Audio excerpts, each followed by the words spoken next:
The nets are already in the water. Before dawn, the lake is completely black. There is no horizon. The water and the sky share the same absence of light. And somewhere out in that darkness, 3 men are working. Their hands move without thinking. They have done this 10,000 times. Pull the net, sort the fish, check the knots. One of the men grunts. The net is heavy tonight. The others say nothing. They do not need to. By the time the first band of gray appears over the Golan Hills to the east, they are already on shore. The catch is sorted into 2 baskets. The large basket holds the premium fish, thick tilapia, the fat ones, the ones the wholesalers in the market will pay a fair price for. The smaller basket holds the broken pieces, the tiny ones not worth much. The ones they will either eat themselves or press and salt into a paste to sell cheaply to households that cannot afford anything better. Nothing is discarded. In this economy, nothing can be. They are in Capernaum. The year is approximately 28 of the Common Era. And before this day is finished, the man we will call Simon will have negotiated a sale price with a fish broker at the harbor, paid a portion of his earnings to a tax collector seated at a stone table near the town gate, bartered some surplus catch for a length of new rope from a traveling trader who came down from Damascus, and dropped a small copper coin into the cup of a blind beggar who sits every morning at the entrance to the synagogue. 4 economic transactions. Before the second hour of the morning, Capernaum was not a grand city. It had no marble colonnade, no Roman theater, no forum lined with statues of emperors. But it was one of the most economically active small towns in all of first-century Galilee. And understanding how money moved through it, how people earned it, spent it, owed it, and sometimes lost everything they had, changes the way we read the Gospels entirely. Because Capernaum is where Jesus chose to establish the base of his entire public ministry. Not Jerusalem, not Sepphoris, not Tiberias. Capernaum, a working town, a town of fishermen and traders and tax collectors and debt. A town where the economy was visible every single day, in every conversation, in every meal, in every transaction at the gate. Today we are going to follow the money. We are going to reconstruct with as much archaeological and historical precision as the evidence allows exactly how people in Capernaum made a living in the first century, what they earned, what they owed, who held the power, and why that economic world is the only context in which the teachings of Jesus make full sense. The economy was the message. Here is the argument this video will build and prove. Capernaum's economy was not a backdrop to the ministry of Jesus. It was the subject of it. When Jesus spoke about debts and creditors, about day laborers and absentee landlords, about a man hiring workers at the 11th hour and paying them all the same wage, he was not constructing abstract moral parables. He was describing with complete economic accuracy the world his audience lived in every single day. Every parable will make more sense after this video. Every miracle of provision will land differently. Every conflict with the Pharisees and the scribes will carry more weight, because the conflict was not only theological, it was economic. And in the first century, those 2 things were the same thing. We will move from the largest structures down to the smallest details. We begin with the Roman imperial economy and how it reached all the way into a fishing village on the north shore of a lake. Then we move to the regional economy of Galilee under Herod Antipas. Then to the town of Capernaum itself, its industries, its social classes, its debt system.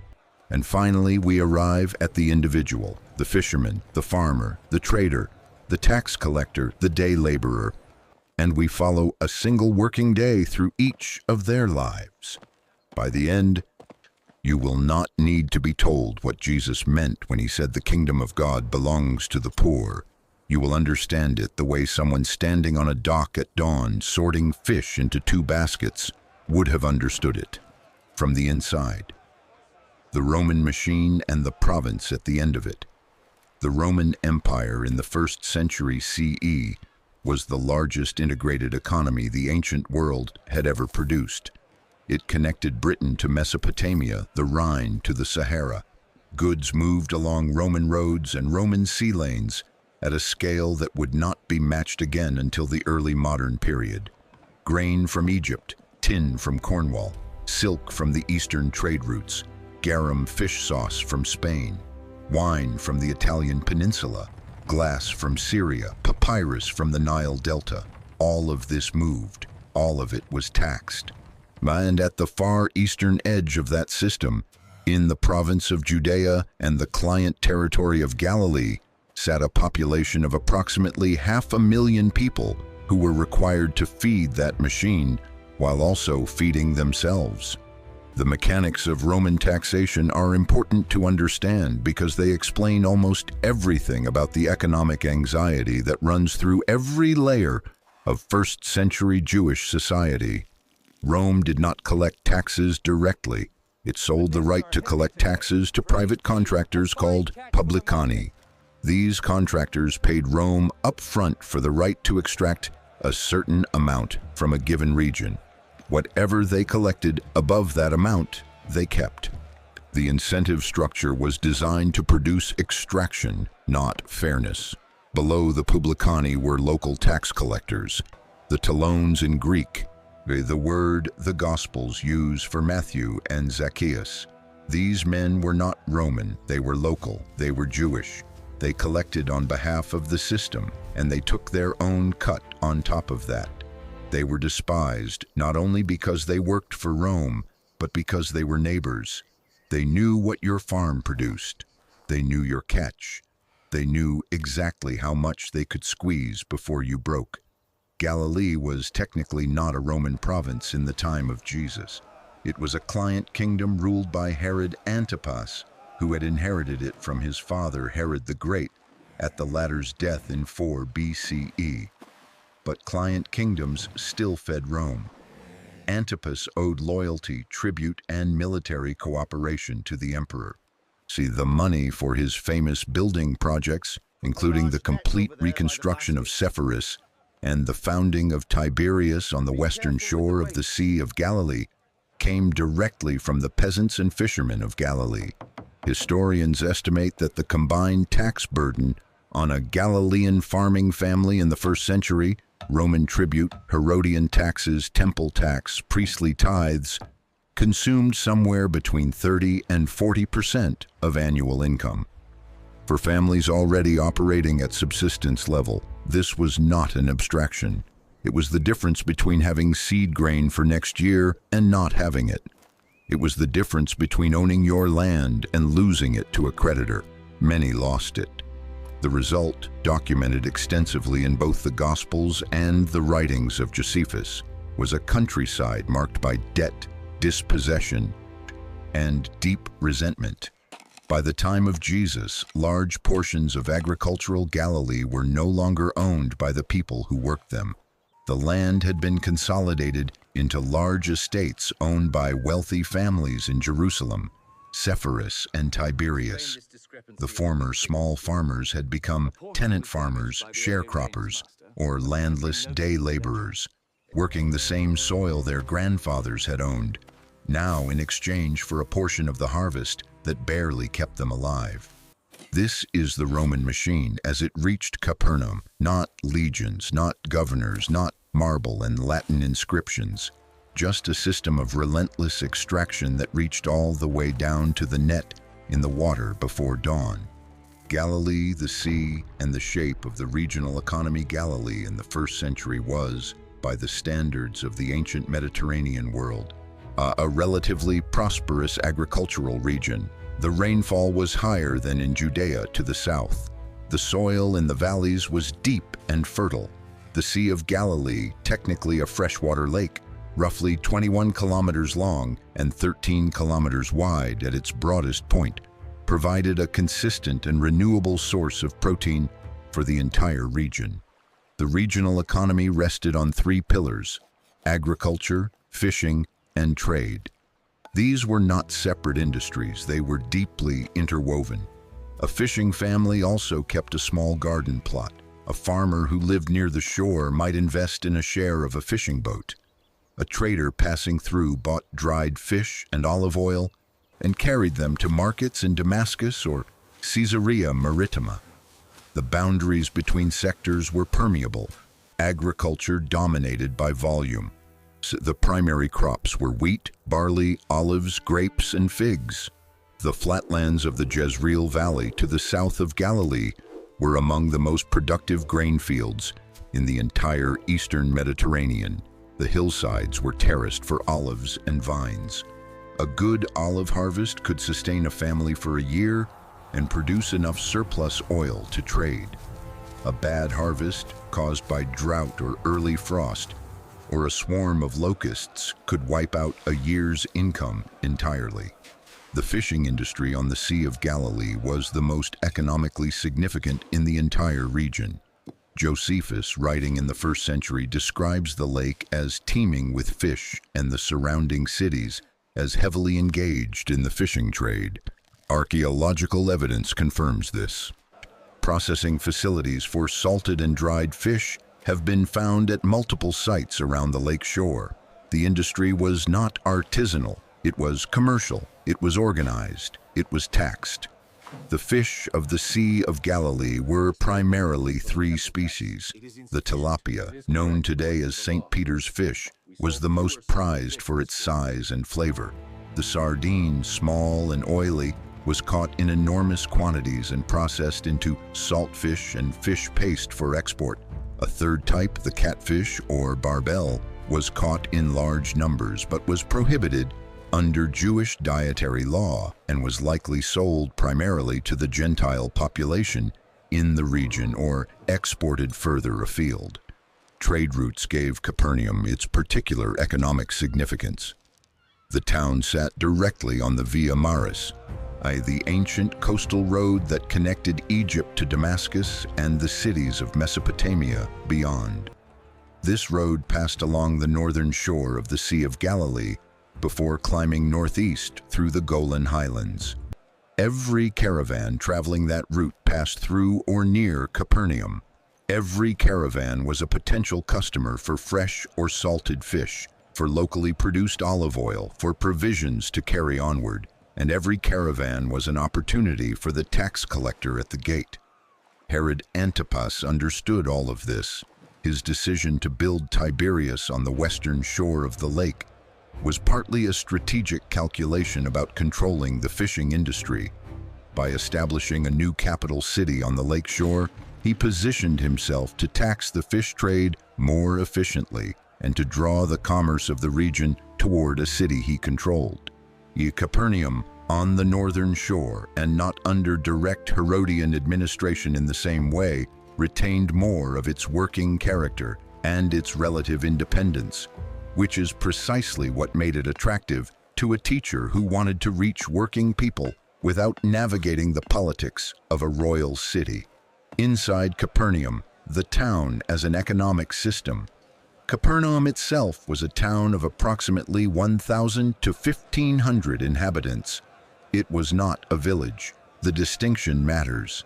A village was a settlement too small to support specialized trades.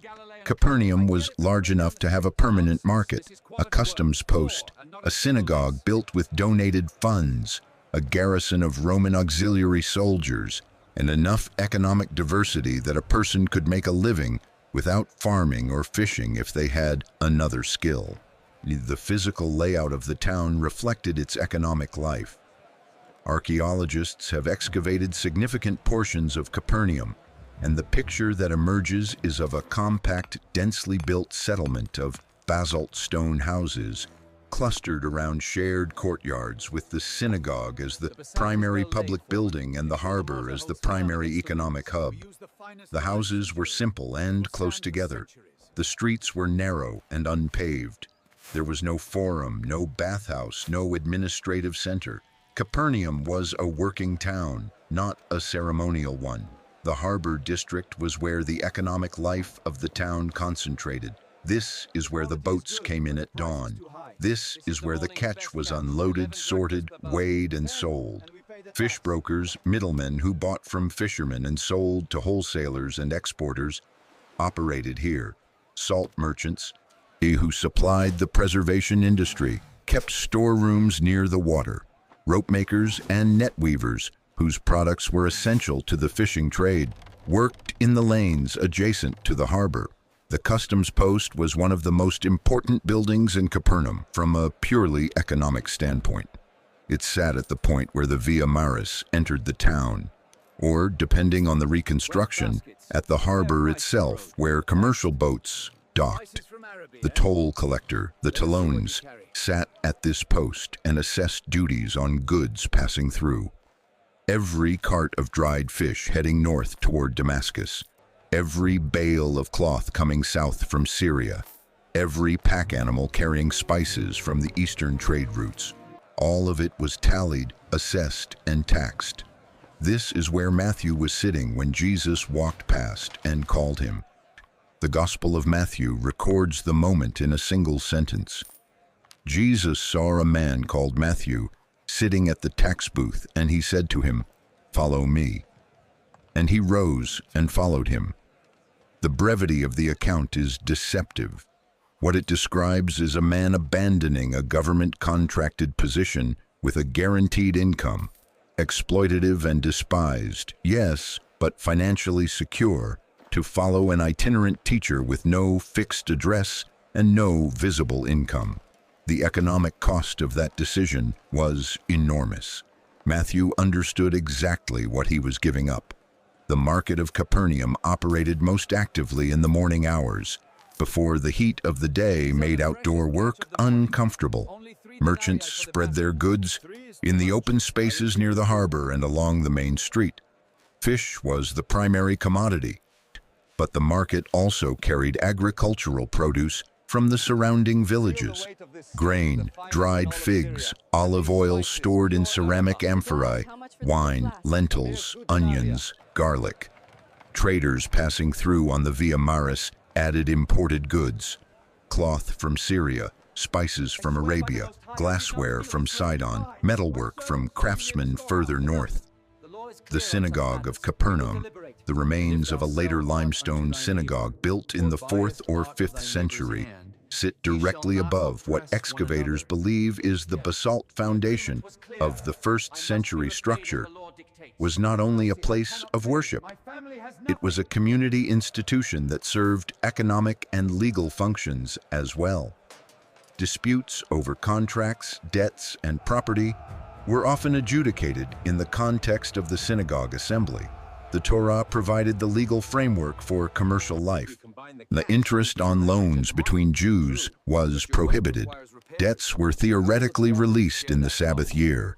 The boundary between religious law and commercial law did not exist in any meaningful sense. The fishing economy, capital, labor, and the lake. The fishing industry of the Sea of Galilee in the 1st century was more sophisticated than most readers of the Gospels imagine. It was not a collection of subsistence fishermen working alone in small boats. It was an organized, capital-intensive commercial industry with multiple tiers of workers, investors, processors, and traders, all operating within a framework of Roman licensing and taxation. At the top of the structure were the fishing cooperatives, partnerships between boat owners who pooled capital to purchase and maintain equipment and split the proceeds proportionally. The New Testament provides a clear picture of one such cooperative. Simon Peter and his brother Andrew, along with James and John, the sons of Zebedee, worked together as partners. The Greek word used, koinonoi, is a business term. They were not simply friends who happened to fish together. They were co-investors in a commercial enterprise. Zebedee, the father of James and John, was prosperous enough to employ hired workers, mistheoi, in addition to his sons. This is a significant detail. A fisherman who employed wage labor was not a poor man. He was a small businessman. He had capital tied up in boats, nets, and processing equipment, and he had operating expenses that included wages. His son's decision to abandon the family business to follow Jesus was not a simple lifestyle change. It was a financial rupture. The boats themselves were significant capital investments. In 1986, drought conditions caused the water level of the Sea of Galilee to drop, and workers discovered a remarkably well-preserved first-century fishing boat buried in the mud of the lake shore near Kibbutz Ginosar. The boat, now known as the Ancient Galilee Boat, or the Jesus Boat, measures approximately 8 meters long and 2.5 meters wide. It was built from multiple species of wood, primarily cedar planks over oak frames, repaired repeatedly over its working life, and finally stripped of all reusable materials before being sunk. The boat could carry a crew of 5 and, fully loaded, a substantial weight of fish or cargo.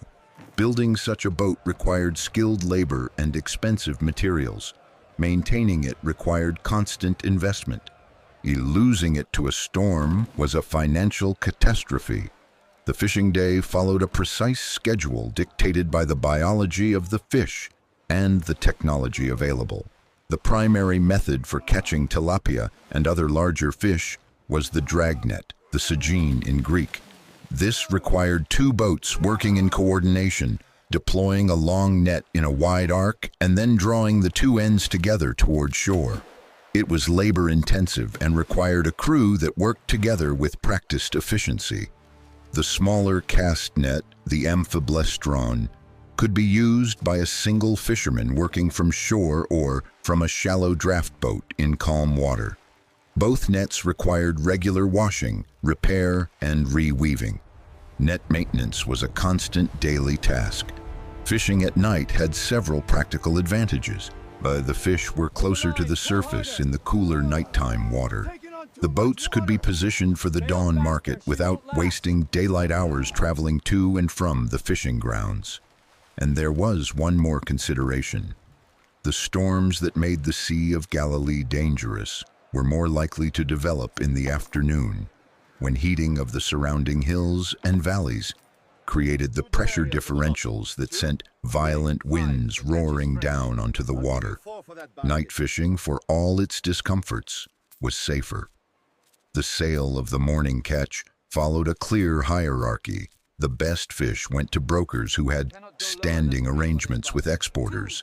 These brokers paid in coin, denarii, or the smaller bronze pruta, and the price was set by negotiation, influenced by the size of the catch, the quality of the fish, and the broker's assessment of market conditions further along the supply chain. Below the brokers were the local retailers who sold directly to households in Capernaum and the surrounding villages. At the bottom were the fishermen's own families who took what was left. The processing industry was the bridge between the dock and the distant market. Fresh fish could only travel a short distance before spoiling in the Palestinian heat. Dried and salted fish could travel for weeks. The salt fish of Galilee, Tarikai in Greek, which may also give the nearby city of Magdala its alternative name, Tarikeia, meaning place of salted fish, was exported across the entire eastern Mediterranean. Archaeological evidence suggests a substantial industrial operation. Large stone vats for salting, open-air drying racks, storage facilities, and the infrastructure to handle significant volumes of processed fish. All of this was taxed. The fishing rights on the Sea of Galilee were technically owned by Herod Antipas, who leased them to fishing cooperatives in exchange for fees and a percentage of the catch. This is confirmed by papyri from Roman Egypt describing similar arrangements, and by the logic of the Roman system, which treated natural resources as imperial or royal property to be exploited for revenue. The fishermen of Capernaum did not simply fish. They worked within a licensing structure that extracted value at every stage, from the initial right to fish, to the customs duty on fish transported along the road, to the market fees paid in the town square. Beyond the boats, every other way, people earned in Capernaum. The fishing industry was the economic engine of Capernaum, but it was far from the only source of income in the town. The demand created by a community of fishermen, traders, soldiers, and their families generated work for a wide range of specialized craftsmen and service providers. Understanding these occupations fills out the picture of a town that was economically diverse in ways the Gospels hint at, but rarely describe directly. The building trades were among the most important. In Capernaum, as throughout Galilee, the primary building material was basalt, the dense, dark volcanic rock that underlies the entire region around the northern lake shore. Basalt is difficult to work. It does not split cleanly like limestone. The craftsmen who could dress and fit basalt blocks were skilled workers with genuine scarcity value. The synagogue, the better private houses, and any public or semi-public structures required this expertise. The Greek word tekton, applied to Joseph, the father of Jesus, and presumably to Jesus himself during his years in Nazareth, is typically translated as carpenter. The translation is not wrong, but it is incomplete. A tekton in the first century was a craftsman who worked in both wood and stone. In a region where wood was scarce and expensive, but stone was everywhere, the stoneworking component of the trade was often more important than the carpentry. A tekton built houses, cut and fitted stone, installed wooden door frames and roof beams, repaired agricultural equipment, and made furniture. It was skilled physical labor with a consistent demand. The Via Maris that passed through Capernaum generated a hospitality economy. Caravans needed water, fodder for animals, food for their drivers, and a safe place to sleep. Inns, the Greek pandokeion, the place that receives everyone, operated along the major routes. The innkeeper in the parable of the Good Samaritan is a recognizable economic figure, a small businessman who offered lodging, meals, and basic medical care to travelers, and who expected to be paid in coin. The fact that the Samaritan trusted him with 2 denarii, 2 days' wages for a laborer, and promised to cover any additional costs, tells us something precise about the economics of first-century roadside hospitality. Potters supplied the essential containers of daily life. Every household in Capernaum used ceramic vessels for water storage, food preparation, oil storage, and cooking. These were not decorative objects, they were functional infrastructure. Potters worked with locally sourced clay, fired their products in kilns at the edge of the settlement, and sold through the market or directly from the workshop. The archaeology of the region shows a range of ceramic quality, from coarse utilitarian ware made locally to finer imported vessels that indicated some level of disposable income in the purchasing household. Weavers and dyers produced the cloth that supplied the clothing market. Linen was grown along the Jordan Valley. Wool came from the sheep that pastured in the hills above Capernaum. Both fibers required processing, retting, spinning, weaving, and sometimes dyeing, before they became usable fabric. Dyeing was a specialized and economically significant trade. Purple dye, extracted from murex shellfish on the Phoenician coast, was expensive enough to be associated with wealth and status. Cheaper plant-based dyes produced the blues, reds, and yellows of everyday clothing. A dyer who could produce consistent, color-fast results had a skill that commanded a premium. The Roman garrison at Capernaum, the centurion who appears in the Gospel of Luke as a man of exceptional generosity who funded the construction of the synagogue, represented a different kind of economic presence. Roman auxiliary soldiers were paid in coin, reliably and regularly by the imperial treasury. Their spending power was significant relative to the local population. They bought food, paid for services, and patronized local craftsmen. The centurion's gift of a synagogue was not just an act of piety toward the Jewish community. It was also an act of political economy, a wealthy, stable institution investing in the community whose cooperation it needed. Day laborers occupied the lowest rung of the economic ladder in Capernaum and throughout Galilee. These were men who owned nothing, no land, no boat, no tools of a specialized trade, and who offered their physical labor for hire on a daily basis. They gathered in the marketplace in the early morning, waiting to be hired. Farmers with harvests to bring in, construction projects that needed unskilled labor, boat owners who needed extra hands for a heavy night's work. These were the people who hired them. The standard daily wage was 1 denarius. It was enough to feed a single person for the day. It was not enough to feed a family. The parable of the workers in the vineyard, in which the landowner hires successive waves of laborers throughout the day and pays them all a full day's wage, regardless of how long they worked, was a story about this exact class of workers. Every detail was precise. The early morning hiring, the return to the marketplace at the 3rd, 6th, and 9th hours to check for more work, the desperation of the men still standing there at the 11th hour. Jesus' audience knew these men. Some of them were these men: the household economy, women, production, and invisible labor. Any account of how money moved through Capernaum that focuses only on the harbor, the marketplace, and the customs post is incomplete. A significant portion of the economic activity of the town took place inside the home, and a significant portion of that domestic production was performed by women. The household was not merely a place of consumption, it was a unit of production, and the labor that sustained it was skilled, continuous, and economically essential.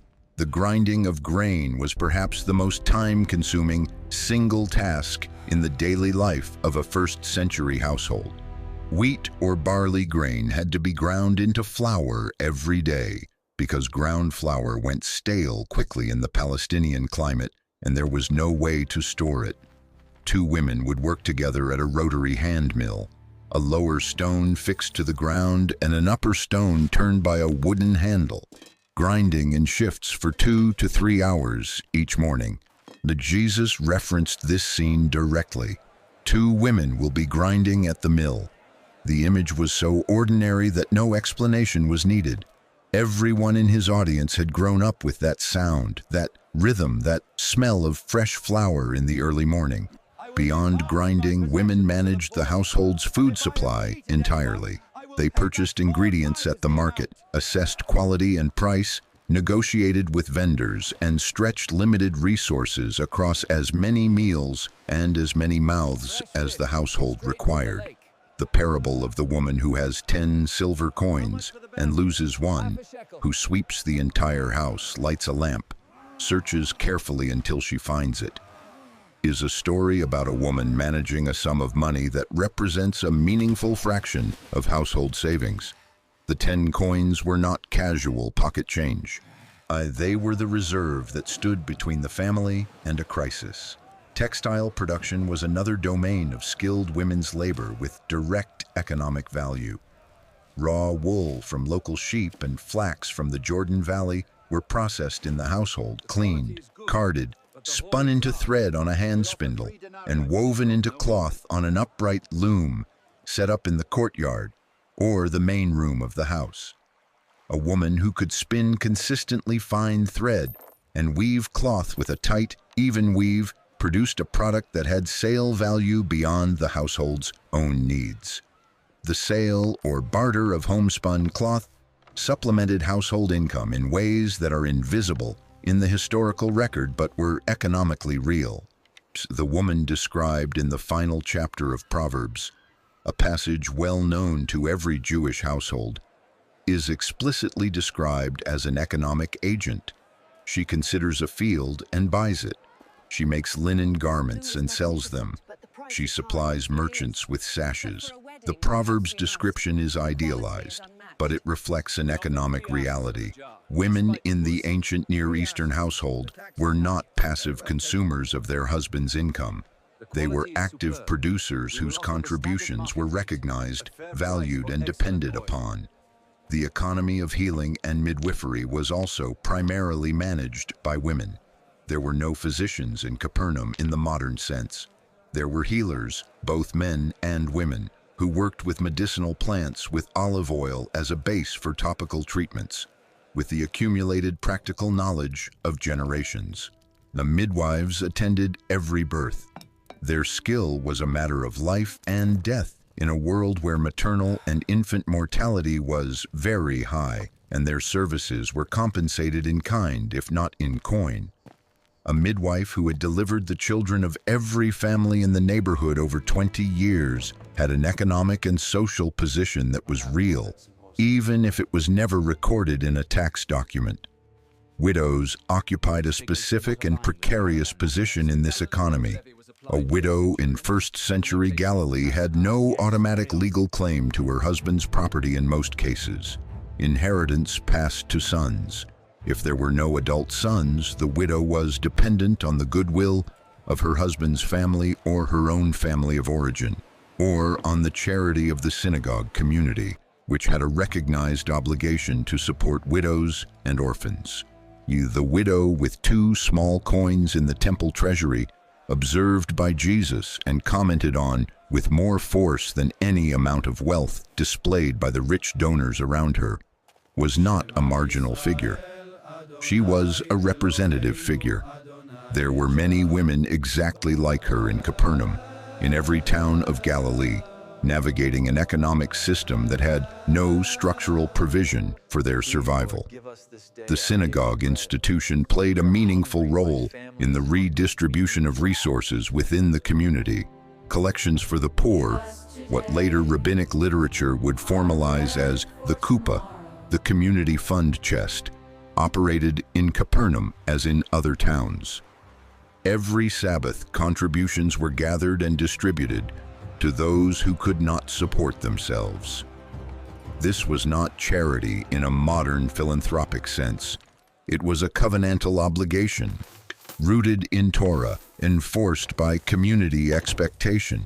A wealthy man in Capernaum who failed to contribute to the community fund was not merely stingy. He was failing a religious duty that his neighbors were watching and evaluating. This communal redistribution system was real but insufficient. The structural forces, taxation, debt, harvest failure, illness, generated need faster than voluntary community transfers could address it. The beggars at the synagogue gate, the lepers excluded from the town and dependent on the charity of passers-by, the widows with no family support, the day laborers who went home empty-handed. These were not temporary anomalies in an otherwise stable system. They were permanent features of the economy, produced by the system's own logic. When Jesus healed people, the blind, the lame, the lepers, the paralyzed, the healings had immediate economic consequences as well as medical ones. A man who could not walk and had been carried to beg at the beautiful gate of the temple was, after his healing, a man who could work. His entire economic situation changed in a moment. The healings were not separable from the economic conditions that made illness so catastrophic. To be sick and poor in Capernaum was to be doubly excluded from productive labor and from the social networks that depended on participation in that labor. To be healed was to be restored to both. The debt system, how money became control. No account of the economy of Capernaum in the first century is complete without a serious examination of debt.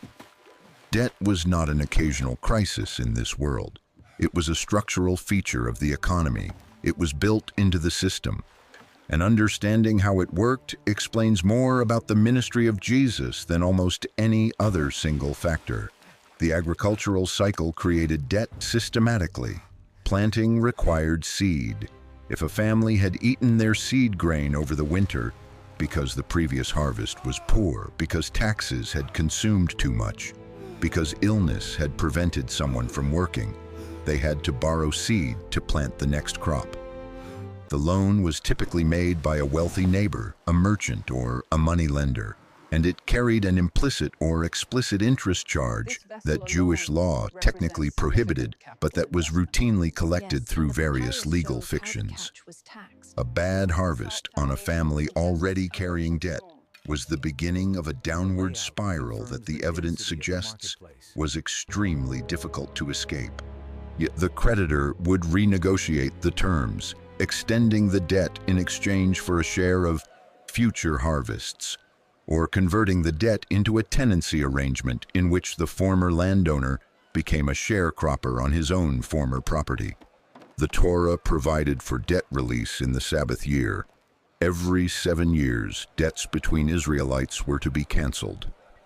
In practice, Hillel the elder, the great Pharisaic teacher, who died around the time Jesus was born, had developed a legal instrument called the prosbul that allowed creditors to assign their loans to a court before the Sabbath year, effectively converting private debt into institutional debt that was not subject to the Sabbath year release.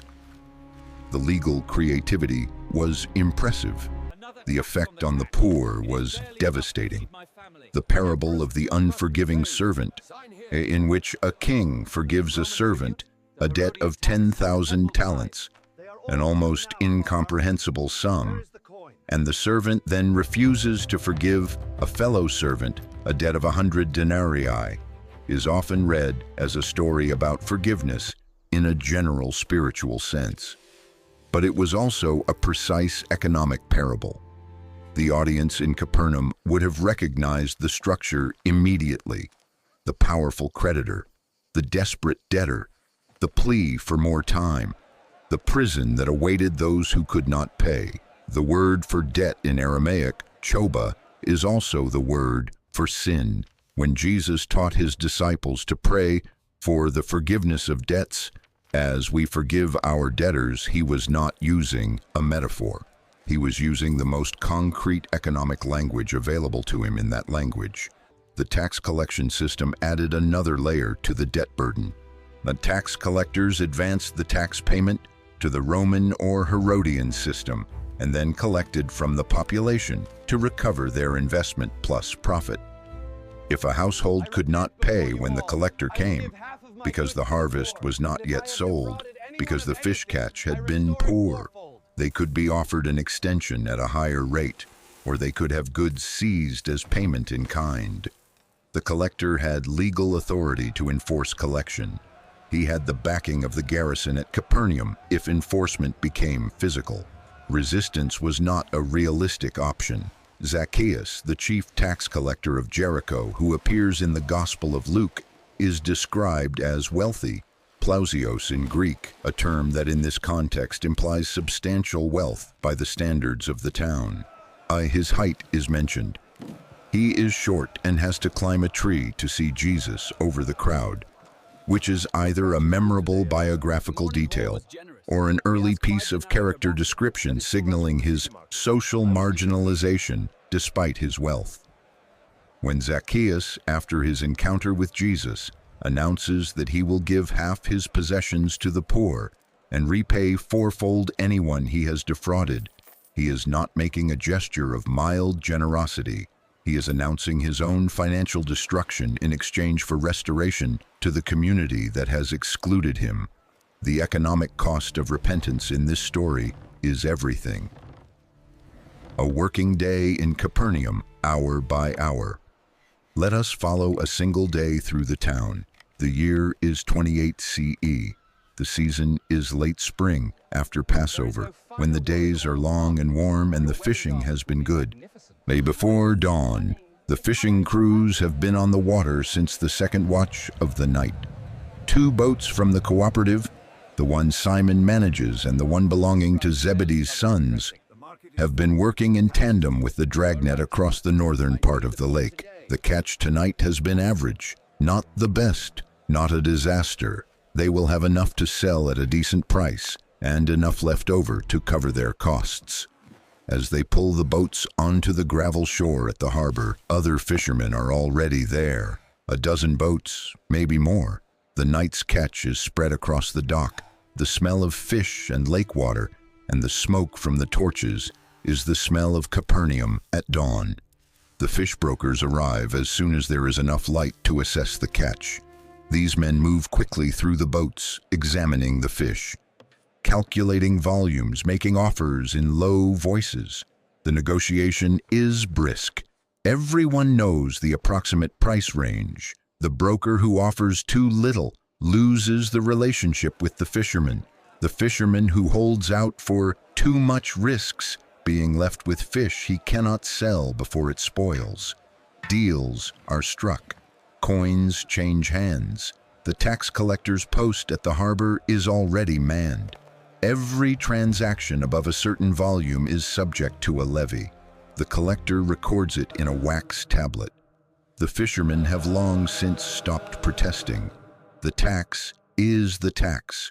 You pay it or you lose the right to operate. The rope maker in the lane behind the harbor has been at his wheel since before dawn. He is filling an order for one of the fishing cooperatives, 40 cubits of medium-weight rope to replace a length that wore through last month.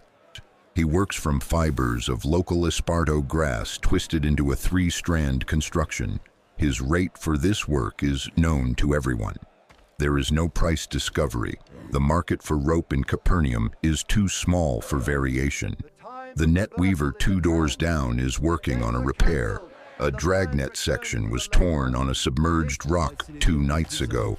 The weaving is fine work, requiring good eyes and practiced hands. The weaver is a woman working in the courtyard of her family's house, while her husband is at the harbor. The income from repairs and new nets is secondary to the household's fishing income, but significant enough to matter.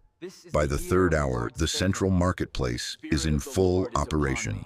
A trader who arrived last evening from Sepphoris has set up a cloth display.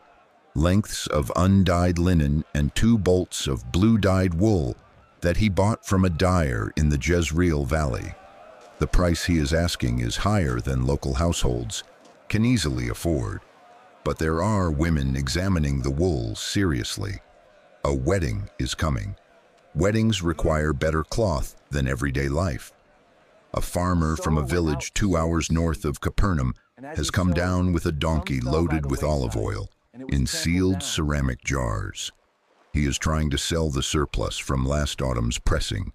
He needs coin to pay the tax assessment that falls due at the end of the month. He is not in a position to negotiate hard. The merchants at the market know this. The price they offer is fair by market standards. Whether it covers his tax bill, no one asks. So the men who were not hired in the morning are still in the marketplace. Some are playing a game with stones in the dust. Some are sleeping against a wall in the thin shade. They have been here since before the 1st hour. 3 were hired, 1 to help unload a grain cart, 2 to carry stone for a construction project at the edge of town. The others are still waiting. The day is half gone. If no work comes before the 9th hour, they will go home with nothing. Their families know this rhythm. The wife of one of the waiting men has already reduced what she planned to cook tonight. If he comes home with a denarius, there will be lentils and bread and a small amount of olive oil. If he comes home empty-handed, there will be bread and water, and the feeling that tomorrow has to be better. The Roman centurion who commands the garrison at Capernaum is not a cruel man. The town knows this. He funded the synagogue. He deals fairly with the merchants who supply his soldiers. This afternoon, he is conducting a routine review of the customs records with the chief tax collector. They are cross-checking the past month's toll receipts against the expected revenue from caravan traffic. The centurion is not interested in squeezing extra revenue. He has met his quota, and he is intelligent enough to understand that a town that hates its garrison is a harder town to manage than a town that tolerates it. But he is also an officer of Rome, and he reports up a chain of command that has expectations. The balance is constant and delicate. Evening, the synagogue. As the light fails, the working day ends. The market closes. The craftsmen set down their tools. The fishing crews begin their preparations for the night, checking the nets, provisioning the boats, making the small repairs that cannot wait. In the synagogue, a group of men have gathered for evening prayer. The day's commerce does not disappear inside the building. The same men who were negotiating fish prices at dawn are here now, reciting the Shema, listening to a passage from the Torah. The same financial pressures that governed every hour of the day are still present in every mind. The prayer for daily bread, the bread of tomorrow give us today, in the literal translation of the Aramaic, is not a metaphor for these men. It is a precise request from people who know what it means to not have it. What this economy produced, the economy of Capernaum, was not a broken economy. By the standards of the ancient world, it was a functioning one.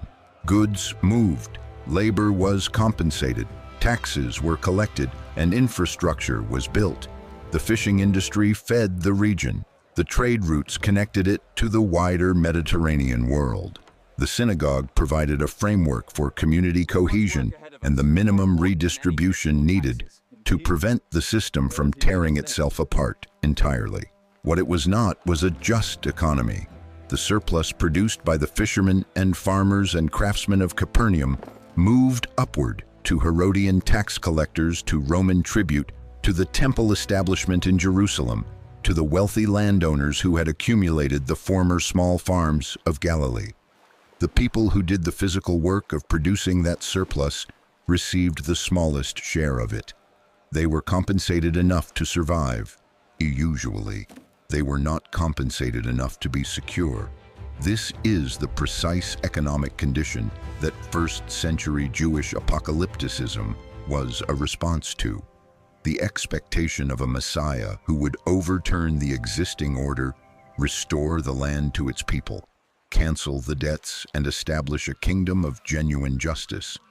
This was not a vague religious hope. It was a specific political and economic program rooted in the Torah's provisions for Jubilee and Sabbath year release, aimed at reversing the specific conditions of dispossession and debt that characterized Galilean life in the age of Herod Antipas.